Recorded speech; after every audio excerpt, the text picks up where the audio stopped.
Vous comprendrez pourquoi les produits français sont en train de disparaître des supermarchés algériens. Il faut d'abord comprendre comment cette présence française s'était construite et pourquoi elle était aussi fragile et qu'elle semblait solide.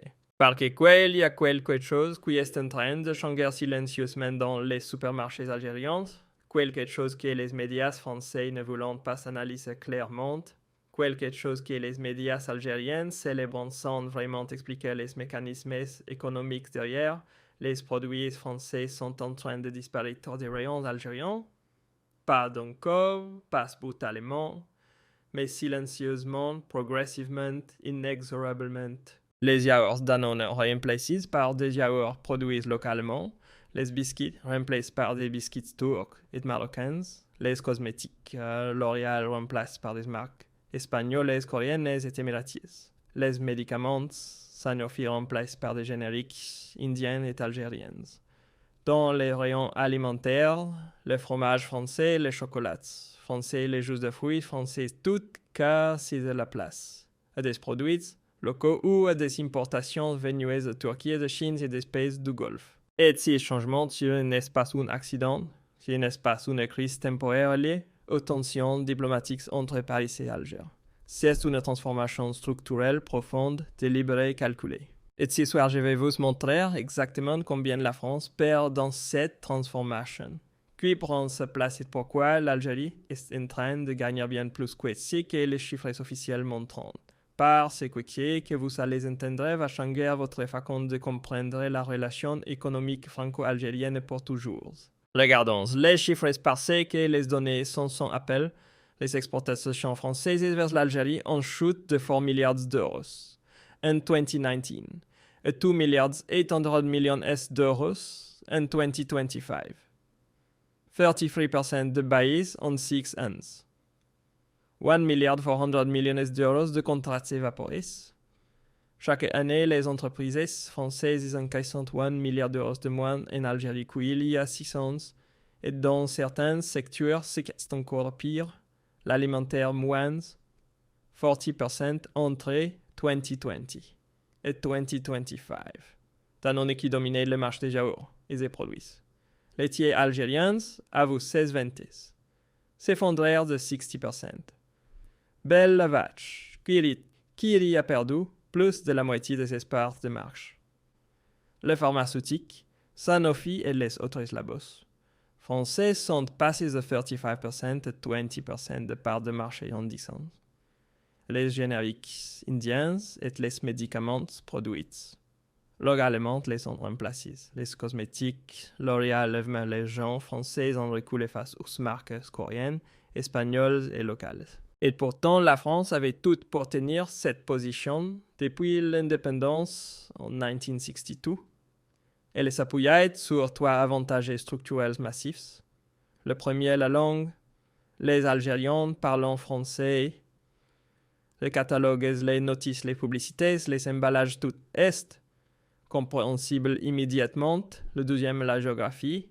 L'Algérie est à 2 de volume de Paris. Les liaisons maritimes Marseille. Alger permettant des livraisons rapides et à faible coût. Le troisième, les réseaux. Des décennies de relations politiques, militaires et économiques. Avéantissent un maillage d'intermédiaires, d'importateurs et de distributeurs qui favorisent systématiquement les produits français dans les appels d'offres et les circuits de distribution. Grâce à ces 3 piliers, la France est restée le premier partenaire commercial de l'Algérie pendant des décennies avant 2020 et ses exportations dépassaient 4 milliards d'euros par an médicaments, équipements industriels, produits alimentaires, cosmétiques, véhicules en présence commerciale massive dans presque tous les secteurs de l'économie algérienne. Et puis, en quelques années seulement, tout a basculé. Pendant maintenant qu'on avoue les chiffres, la vraie question, c'est pourquoi la France s'est fait sortir comme cas. Il y a 3 causes, et les pires qu'elles se renforcent mutuellement, que c'est un effet domino. Cause numéro 1, l'Algérie a décidé de produire elle-même depuis 2020. Le gouvernement algérien a lancé une politique industrielle ultra agressive de substitution aux importations. Concrètement, que vous direz quoi? Les taxes d'importation ont explosé sur des dizaines de catégories de produits. Si les quotas ont été instaurés, les licences d'importation sont devenues un cauchemar à obtenir et en face des incitations fiscales massives ont été accordées aux entreprises algériennes qui produisent localement si étaient auparavant importées. Et devinez qui a pris le plus cher dans l'histoire? La France. Parce que la France était surexposée dans les secteurs les plus touchés: l'alimentaire, les cosmétiques, la pharma. Un yaourt fabrique à Alger coûte aujourd'hui moins cher qu'un yaourt importe de France même en comptant les subventions. Rajouter des taxes d'importation, plus élever là-dessous, et l'avantage compétitif des produits français, il a tout simplement disparu. Cause numéro 2, la diplomatie a toutefois explosé. La crise diplomatique entre la France et l'Algérie, le rappel de l'ambassadeur algérien. À Paris en 2021, les tensions permanentes sur la question mémorielle a eu des conséquences économiques très concrètes. Des appels d'offres publics qui allaient systématiquement à des boîtes françaises en titre, réorientées vers des entreprises chinoises coréennes, des licences de distribution qui appartenaient à des importateurs français ont été transférés à d'autres nationalités. Et surtout, l'atmosphère politique est devenue tellement toxique que des entreprises françaises ont tout simplement renoncé à investir en Algérie et les ont laissé le terrain. Et quand vous laissez le terrain, quelqu'un d'autre le prend. Cause numéro 3, les autres n'ont pas attendu. Pendant que la France reculait la Turquie, la Chine et la Corée du Sud et les pays du Golfe ils avancent. Ils ont massivement investi dans leur présence commerciale en Algérie. Des représentants commerciaux turcs sont présents aujourd'hui dans chaque wilaya algérienne. Des entreprises chinoises ont signé des accords de distribution exclusifs avec les grandes surfaces algériennes et des marques coréennes Samsung, LG, Hyundai ont injecté des dizaines de millions d'euros en marketing et en services après-vente pour s'imposer dans la tête des consommateurs algériens, en gros pendant que la France claquait la porte les autres, entrant par la fenêtre. Maintenant, la vraie question, qui fâche tout cet argent que la France perd? Il va où exactement parce que, spoiler, il disparaît, passe dans la nature. Il y a des gagnants. Et croyez-moi, certaines vont vous surprendre.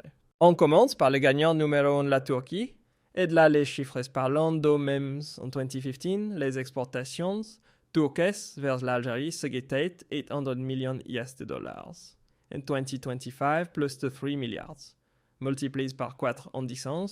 4. C'est pas une progression, reste une invasion commerciale. Construction textile agroalimentaire, électroménagère, les entreprises. Turques en débarquent partout, à Arkelik Beko. Vestel, CS Marques Laels sont dans les cuisines algériennes maintenant. Les groupes turcs de biscuits, ils remplacent Vinci et Bouygues sur les grands chantiers. Et dans les supermarchés, les biscuits, le chocolat, l'huile qui est turc. La houquette française qui est turque. Gagnant numéro 2, la Chine. Là, on passe à un autre niveau. Plus de 7 milliards de dollars d'exportations chinoises vers l'Algérie en 2025. Les smartphones Xiaomi et Huawei ont en place les iPhones et les Samsung dans les poches des Algériens. L'électroménager chinois, les médicaments des génériques chinois qui viennent concurrencer Sanofi et les labos français, et les plus impressionnantes, les entreprises chinoises de BTP construisant des autoroutes, des portes, des logements avec leurs propres financements intégrés.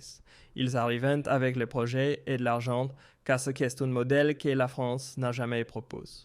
Et maintenant, le gagnant numéro 3 est celui-là qui est le plus important sur le long terme, l'Algérie et le MEME. La politique de substitution aux importations.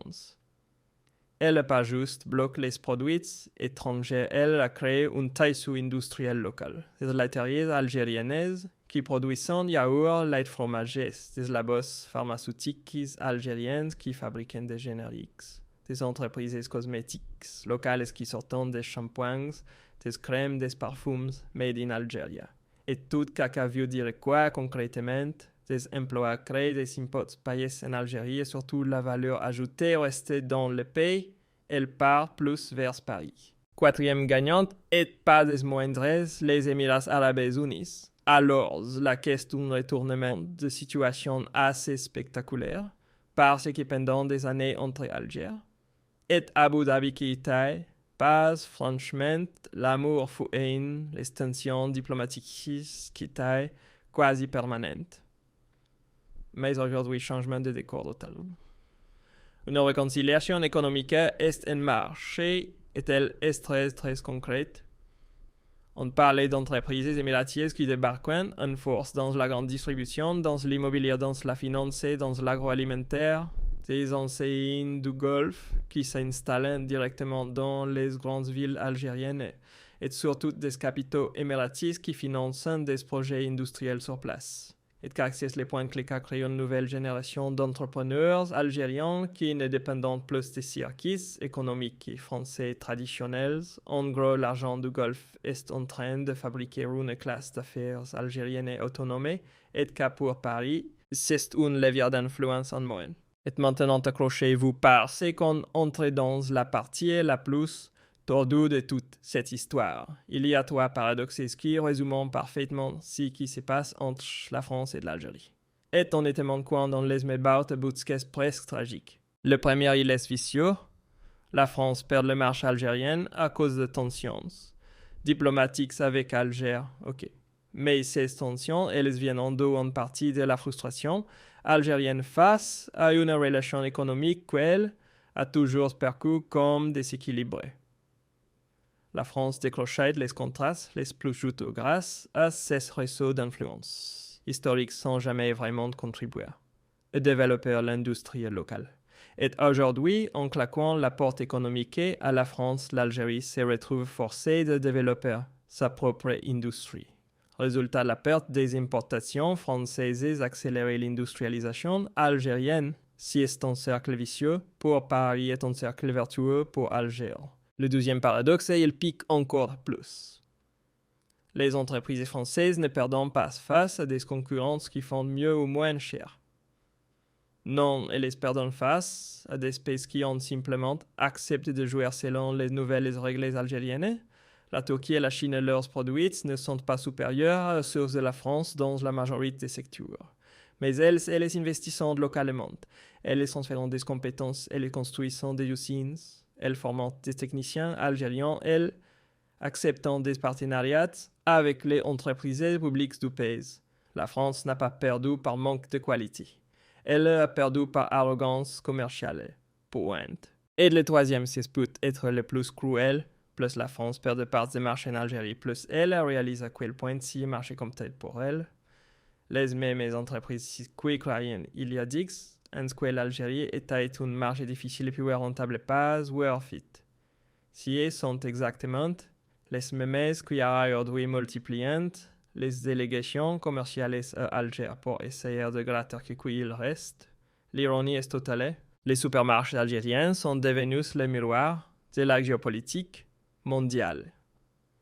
Quand les yaourts Danone disparaissent des rayons, et que les yaourts algériens prenant leur place si n'est pas juste un changement de consommation.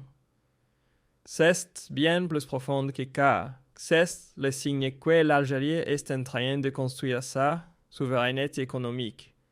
Rayon par rayon, produit par produit, secteur par secteur. Et voilà ce qui change concrètement la perte et rend le marché désirable. Aujourd'hui, c'est l'Algérie qui fixe les conditions d'accès à son marché, plus la France, car c'est là les comptes de pouvoir de cette semaine. Parce que la France, pendant des décennies, avait construit sa présence commerciale en Algérie sur des réseaux d'influence hérités de la période coloniale, des réseaux qui aujourd'hui s'effritent et dans le vide qu'elle. Laissant deviner ce qui s'y installe la Turquie, la Chine, les Émirats et surtout l'industrie algérienne et elle-même. Tous ensemble, ils sont en train de construire une nouvelle architecture commerciale. Une architecture dans laquelle l'Algérie n'est plus un marché captif, mais un partenaire exigeant. Un partenaire qui choisit ses fournisseurs en fonction de leurs investissements locaux et non plus de leur réseau d'influence historique. Alors on récapitule les désastres. En 6 ans, la France a perdu 1,4 milliard d'euros. de contrats annuels en Algérie, 4 milliards. Partie envoleuse et de le pire essayer, continuer avec la même logique, la même approche vendre des produits, fini au lieu d'investir dans la production locale, elle va perdre encore autant dans les 6 prochaines années si c'est mathématique. Mais attention, la suite est encore plus lourde. Dans la prochaine vidéo, on va décortiquer comment ExxonMobil est en train de négocier ce qui pourrait devenir le plus grand accord pétrolier de toute l'histoire algérienne, et surtout ce que l'Algérie va exiger en retour. Croyez-moi, vous ne voulez pas rater car. Abonnez-vous pour ne rien manquer. Et maintenant la question qui va faire exploser vos commentaires. Est-ce que la France peut encore reconquérir sa place en Algérie ou est-ce que définitivement termine le marche perdu au profit de la Turquie et de la Chine? Dites-moi tout en commentaire, ça m'intéresse.